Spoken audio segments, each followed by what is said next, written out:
Did not have this one on my bingo card as a top 20 matchup when we saw this thing kick off in Ireland. But South Florida now, a top 20 team in college football, going to Miami. All right, minus 16.5, favoring the Canes. 4:30 Eastern, Hard Rock Stadium on the CW. All right, Miami, man, this is a test, I think, of the intentionality muscle. Because USF's not sneaking up on you necessarily because you saw them beat Boise State, saw them beat Florida. You have real tangible evidence to point to with your own eyes and say, that's a good football team. We got to bring it. However, the temptation here, if you're Miami, is to say, well, yes, good football team, but it's still USF. And the human brain has a funny way of working. Whenever you see something happening to somebody else that maybe shouldn't happen, i.e. Florida get beat by USF, you tell yourself, well, that won't happen to us. Well, it can never happen to us because Florida just didn't bring it. Shame on Florida. Shame on Boise State. Miami, if you do not bring it, this is a team that is good enough to beat you. And that's not me picking the game necessarily outright right now, but I do think that we just have to talk about the potential for Miami to walk out there, look a little bit sluggish. If that's the case, it's going to be a very, very bizarre morning in Coral Gables. But if you bring the intentionality there, if you bring what you're capable of bringing to the table as a overall talent outfit, Miami can roll and cover that 16.5. So we'll see what happens here. For USF, the question is almost the inverse. Can you keep the competitive stamina here? Because guess what? Everyone, including myself, was telling you how good you are. Man, USF beat Florida. Holy, Alex Golesh, he's a wonder kid. Oh my gosh, USF is the story of college football right now. Can you block out the noise? Can you keep yourself from believing that you're so good? Can you keep yourself from buying into the relief syndrome of it all and saying, nope, you know what? That was great. Turn the page. Get ready for Miami. Bring the same juice we had for Boise State and Florida to the Miami game. If they can, again, then they'll have a shot in this game.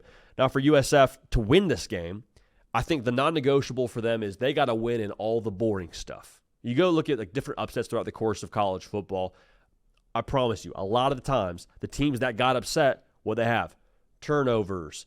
They probably weren't as good in the kicking game. Time of possession probably didn't favor them. I think USF to win this game has got to win time of possession in this spot. Should be noted, did not win time of possession against Boise State or Florida. I think you will have to win this spot. But USF, every week so far, been the less penalized team. Florida was giving away yards like Halloween candy, over 100 yards in penalties. 2 crucial penalties at the end of that game that allowed USF to win. So USF, win all the boring stuff. USF still has not turned the football over. That will have to persist in this spot if you want to win the game against Miami. Now for Miami, 7's not 3's, man. We've said a little bit throughout the course of this show for different games, but especially for this one. Florida, you go back and watch why they lost. They were 3 for 3 for field goals. Now that's great. You were perfect for field goals, but you kicked 3 of them against a team now where you should have better talent than them and able to impose your will rather, and just go forcefully out-talent a team and win the football game. Florida did not do that. Miami's got to do that. If you're settling for 3s in another game, it's always a good thing whenever you can hold a team to 3 points, so the defense gets some belief. But if we're USF and we hold Miami to 3s, not 7s, that creates even more belief than if you were playing another opponent. It creates the idea that, hey, they weren't able to impose their will on us. Their talent did not matter in that spot. We won that drive holding them to 3. That's the kind of situation you want to avoid if you're Miami. Any way you can snuff out belief from Miami, you want to do that against USF. Now, here's my question for USF in terms of them winning this football game and matchups, or speaking of matchups, rather. Can USF win enough snaps up front to make the other parts of the game matter? Because they hit on some explosives against Florida and against Boise State. 2 passes in both, or a pass in both game, rather, over 50 yards. My concern, though, is you look at the way that USF matches up on their D-line versus Miami's O-line. USF has one player that I counted in their 2 deep on their D-line, over 300 pounds. All right, now Miami, they've got O-linemen of 330, 348, 345. We call that physics. We call that big people moving small people. Now, it didn't matter against Florida, and Florida's got a bunch of big boys up front too, so we'll see what happens. But Miami averaged, we already mentioned it, almost 4 yards a carry against Notre Dame's defensive front. Notre Dame's defensive front is going to be better than what they see against USF. So I say that. I also want to make sure we ask the question, can Miami answer the questions in the run game that USF provides with Byron Brown running the football? Byrum, not Byron, Byrum with the M there, right? Can Miami solve for their +1 in the run game? Because people talk about +1 a lot, and something that John Mateer talked about in his post game against Michigan. All that means is quarterback run game. The +1 comes from the offense adding in an extra blocker, where typically when the quarterback hands it off, it's like, cool, you handed it off, but you're not impacting the play. When the quarterback runs the football that USF made a killing on is their running back then gets to go block for the ball carrier that is their quarterback. So for Miami, can you solve that question with your numbers up front and then also not get got on the back end?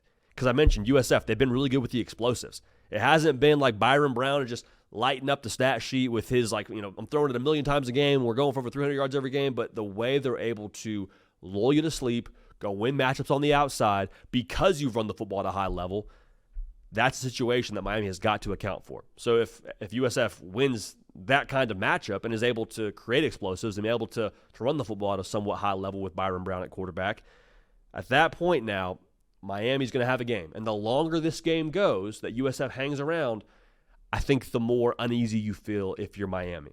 So the game's 16.5 favoring Miami right now. If USF's going to win, there's got to be, I think, some sense of, hey, we're in this thing, especially early. Like a Miami turnover, a USF opening drive, Byron Brown just being like, there's no answer for this guy. But even with that being said, here's my concern. You're not sneaking up on Miami. We said it before, we'll say it again. Everybody knows who you are now. You got a number next to your name for USF whenever you watch that game on the broadcast. Like, you're a ranked team now. I think that this Mario Cristobal culture being in year 4 means something. I think that they will approach this thing with the right intensity, and I think that Miami actually wins this game. I think they cover in this game. So I think Miami doesn't fall prey to the South Florida, I guess, maybe logo drama that could be created here or logo sleight of hand that could be created here. I think they take South Florida seriously. Miami plays their game, and again, Miami wins and covers at the crib.